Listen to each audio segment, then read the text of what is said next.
Hello everyone, welcome back to the channel. So in this video, we will see how we can work with heat maps in Power BI.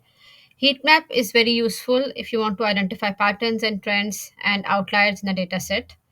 It can help you compare multiple categories across metrics. We can identify the low and high points and spot trends and anomalies. So I already have my data here for the heat map. This is the data that we will be using.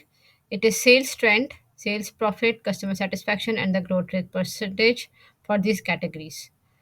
Now, in order to start, first we will have to add heat map visual in Power BI, which is not a visual appearing here, and it is a custom visual that you will add from here. I've already added it, but I will show you how you can add it. So you click on here, you get more visuals, and here you search for heat map. This is the heat map that we will be using. I'll select this, I'll show you.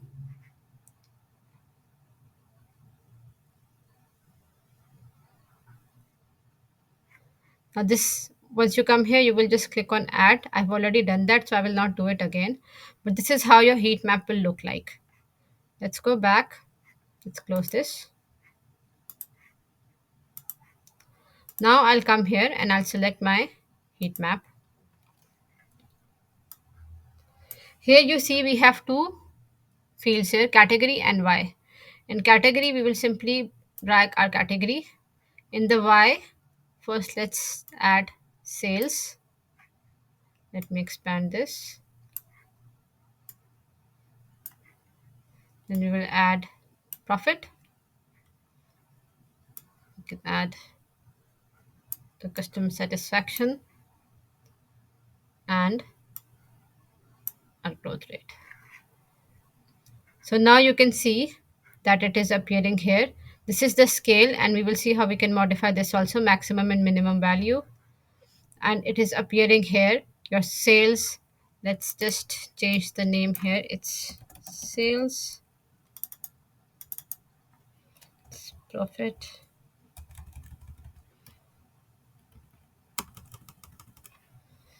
This will be customer satisfaction. And this will be our growth rate. Now you can see if you come to groceries, the sales value is 95, which is the highest, and this is the scale that they are using. Now let's see if we can further modify this. We'll go to format your visual. In the general, we can change the color formatting. So let's make it to greens. We can also change the gradient color and the buckets of the gradient. So let me just increase a few buckets. So now we have increased it a bit. In the data labels, we need that. I will add the data labels, and we will also change the color to dark. If you want y-axis labels, you can keep them. We need that. And similarly, we also need the x-axis. Now, this is the formatting that we can do in our heat map. Also, in the generals tab, you can do general formatting. I will just remove the title. If you want to add any effects like background, visual border, you can do that. So now it's in a visual border. Let me select this and go back. General.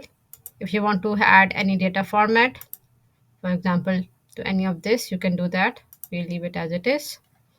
Header icons and alternative text. Also in the properties, you can select the size, or you can simply change it from here. Now this is how easily you can create a heat map. This is in Power BI. I hope this video helped you. Keep watching for more, and don't forget to subscribe. Thank you.